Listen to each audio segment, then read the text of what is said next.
Distance, जो speed है, speed और वेलोसिटी वही डिफरेंस मिलेगा बेटा जो डिस्टेंस और डिस्प्लेसमेंट में मिला।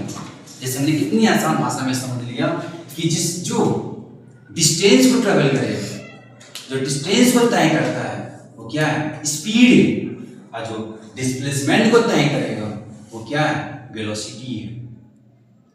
अब ध्यान से प्रॉपर्टीज समझना ध्यान से हम लोगों ने कि वेलोसिटी और स्पीड में डिफरेंस क्या मिला कि स्पीड जो होगा डिस्टेंस को तय करेगा और वेलोसिटी जो है डिस्प्लेसमेंट को तय करेगा।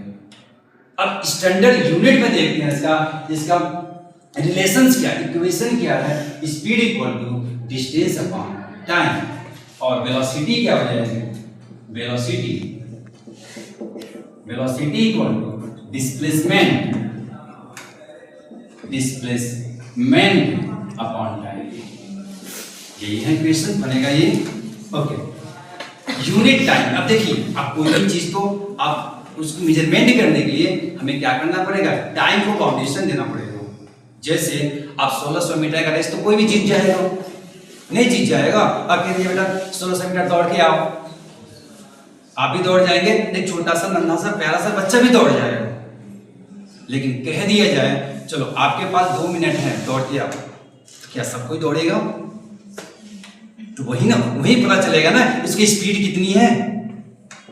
तो स्पीड क्लियरिटी निकालने के लिए हमें टाइम को बाउंडेशन देना पड़ेगा, टाइम को एकांक करना पड़ेगा, यूनिट में करना पड़ेगा। तो unit time is the covering of the distance, unit time is the covering of the distance is called of the speed. Unit time covering of the displacement is called of the velocity. अब दोनों में common क्या है, दोनों में common क्या है बेटा, ये भी लेंथ है, ये भी लेंथ है, टाइम तो सेम है। तो इसका यूनिट, इसका क्या कॉमन होगा, unit.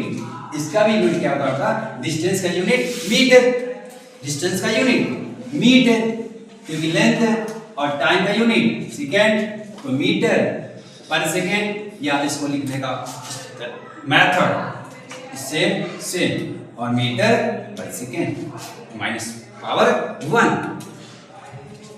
Same unit, displacement metre, time second, metre पर सेकेंड। ये दोनों में क्या है, कॉमन से। क्लियर हुआ? अब इसके बाद हम लोग आते हैं मेन फंडामेंटल पे, वो क्या बेटा है, एक्सीलरेशन। अब यहाँ पे स्पीड का रोल खत्म, क्योंकि इसके बाद डायरेक्शन नहीं है, इसके बाद डायरेक्शंस नहीं है। अब रोल किसका मिलेगा हमें, वेलोसिटी को मिलेगा। क्योंकि कभी जब मेजरमेंट करेंगे तो डायरेक्शन रहेगा तभी हम मेजरमेंट कर पाएंगे, क्योंकि वेलोसिटी जो है किसको ट्रेवल करती है, डिस्प्लेसमेंट को एक डायरेक्शन में करती है पहले। तो डायरेक्शन में करने के लिए कोई चेंजिंग जब लाएंगे आप इसके मोशन में, तो किस में लाएंगे, किस में करके लाएंगे, वेलोसिटी में करके लाएंगे। मोशन का दो पार्ट में देखा, स्पीड और वेलोसिटी, देखा ना। अब स्पीड को हम साइड करते हैं, वेलोसिटी को लाते हैं, क्योंकि वेलोसिटी में ही चेंज हो सकता है, क्योंकि डायरेक्शन में करता भी। जैसे हम उड़ा रहे हो, क्या आप स्पीड कम बेसी कर सकते हो क्या, नहीं कर सकते। स्पीड कम बेसी कर, जो आपको डायरेक्शन रहा हो उसमें हम क्या करेंगे, अपने स्पीड को चेंज करेंगे। स्पीड ना चेंज करके हम लोग वेलोसिटी बोलेंगे, क्योंकि डायरेक्शन से उसमें मोशन में। ओके, अब उसके बाद में क्या मिल जाएगा, जो हम चेंजिंग करते हैं वो होता है बेटा एक्सीलरेशन। क्या होता है, acceleration is called of the aim. Acceleration change किसको कर रहा है, वेलोसिटी, क्योंकि स्पीड में चेंज नहीं कर सकते स्पीड को। उसके मौसम में चेंजिंग लाना है तो वेलोसिटी में करके ही लाना पड़ेगा। तो velocity upon time, velocity of the upon time covering the changing of the velocity, changing of the velocity is called of the accelerations। चलिए अब इसको यूनिट कर दे। Unit time is changing of the velocity, unit time changing of the velocity is called of the accelerations. Okay, जो changing हमें मिलता है बेटा स्पीड में, जब चेंजिंग करते हैं, जब चेंजिंग करने की बारी आती है तो चेंजिंग किसको करते हैं, वेलोसिटी को करते हैं, स्पीड को नहीं करते हैं। ठीक है, अब इसका यूनिट क्या होगा, यूनिट वेलोसिटी की यूनिट क्या होती है? मीटर पर सेकंड, मीटर पर सेकंड, और पर सेकंड नीचे भी एक सेकंड है, तो second into second, second square. Algebra में हमने पढ़ा बेटा ना, s इनटू s स्क्वायर, तो यहां भी आवर t अपॉन t। देखो इसका क्या होगा? डिस्प्लेसमेंट अपॉन टाइम, फिर टाइम, तो क्या हो जाएगा आपकी मीटर पर सेकंड स्क्वायर, तो मीटर पर सेकंड -2 दे देंगे। तो -2 जैसे लिखा रहे तो इसको हम पर बोलते हैं। क्या बोलते हैं? PER। ओके, अब finally we goes to on the mathematics. Okay,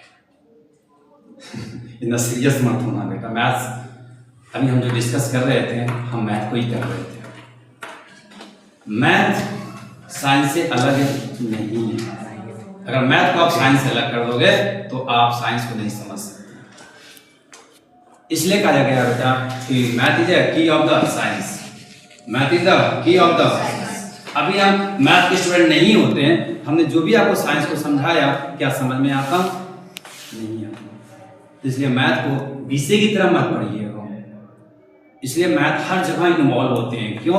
क्योंकि हर जगह तोड़ फोड़ करना होता है, बनाना होता है, बिगड़ेगा तो बनाना होता है, नहीं है तो उसको सही करना होता है। ये करते कौन वाले हैं? मैथमेटिशियन। कहीं ना कहीं वो मैथ का यूज करते ही। आप सुबह से लेकर अभी तक आपके पास घड़ी नहीं होती कि हम ट्यूशन टाइम पे आ पाते हैं, और घड़ी है क्या? नंबर्स है। और नंबर है क्या?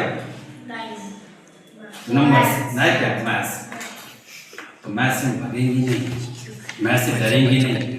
मैथ में वो अच्छी तरह कंसेप्ट समझने, कंसेप्ट क्या है उसका।